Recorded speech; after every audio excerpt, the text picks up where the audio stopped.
Hi hello everyone. তো দিনটাকে start করে নিলাম। সকাল সকাল ওয়েদারটা খুবই খারাপ ছিল, বৃষ্টি বৃষ্টি হবে এরকমই মনে হচ্ছিল। তো আমি সকাল সকাল এক গ্লাস গ্রিন টি খেয়ে নিলাম, আর তারপর এখানে বেটুকে ক্লিন করে নিয়েছিলাম। তারপর আর কি সকালের ব্রেকফাস্ট, সেদিন ব্রেকফাস্টে বানিয়েছিলাম লুচি আর সাথে হচ্ছে ছোলার ঘুগনি।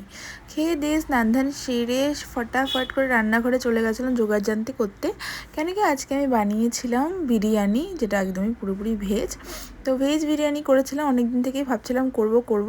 অ্যাকচুয়ালি কবে করব সেটাই ঠিক করতে পারছিলাম না। ফাইনালি আজকে সবাই বাড়িতে ছিল আর সবাই ছুটিও ছিল, তো ভাবলাম চলো আজকেই করা যাক। আর আমি না খুব এক্সাইটেড ছিলাম এটা বানানোর জন্য, আর নতুন নতুন কিছু রান্না ট্রাই করতে আমার তো ভালোই লাগে।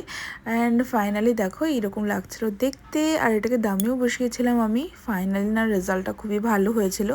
তো যাই হোক, এরপর আরও ট্রাই করবো। অ্যান্ড তারপর দেখো এটার সাথে খেয়েছিলাম হচ্ছে বাদামি আলুর তরকারি, ডিম সেদ্ধ আর স্যালাড।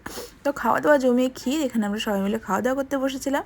এখানে আমার ভাই মানে আমার দেওর আমাকে থামস আপ দেখাচ্ছিলো, বলছিল খুব ভালো হয়েছে খেতে। অ্যান্ড খাওয়া দাওয়া সেরে রেডি হয়ে বেরিয়েছিলাম ভোট দিতে যাওয়ার জন্য।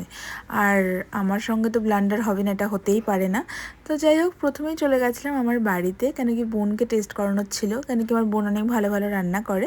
তো ভাবলাম আমি কিছু করেছি আর ওকে দিব না, সেটা তো হয় না। বাড়ি থেকে একটুখানি আমি ডিমও খেয়েছিলাম। তারপর আর কি ওখান থেকে বেরিয়ে পড়েছিলাম ভোট দিতে যাওয়ার জন্যে। তো অ্যাকচুয়ালি আমার কি হয়েছে, ভোটের কার্ডটা ট্রান্সফার করতে গিয়ে আমার ভোটের কার্ডটা আমার শ্বশুরবাড়ির অ্যাড্রেসে না হয়ে অন্য একটা জায়গায় হয়ে গেছে।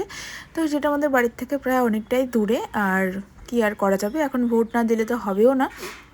তাই আমি চলে গেছিলাম ভোট দেওয়ার জন্যে। এটা আমাদের ঠিক ভোট দিতে যাওয়া না ঘুরতে যাওয়া সেটা কেউ ধরতে পারবে না, কেন কি আমরা অনেকটা দূর দিয়ে ঘুরে ঘুরে তারপর গেছিলাম ভোট দিতে। আর সেদিন ভোট দেওয়ার পর ঘোরাঘুরি করে আমার মনটা পুরো খুশি হয়ে গেছিলো, কেন কি আগে না আমরা এইসব রাস্তা দিয়ে অনেক ঘোরাঘুরি করেছি, কিন্তু এখন আর কি বলবো, টাইমই হয়ে ওঠে না যে ঘুরতে বার হবো আর এরকম লং ড্রাইভ যেটাকে বলে সেইভাবে ঘুরবো। তো ফাইনালি সেদিনের দিনটা খুব মজাতেই কেটেছিল আমার।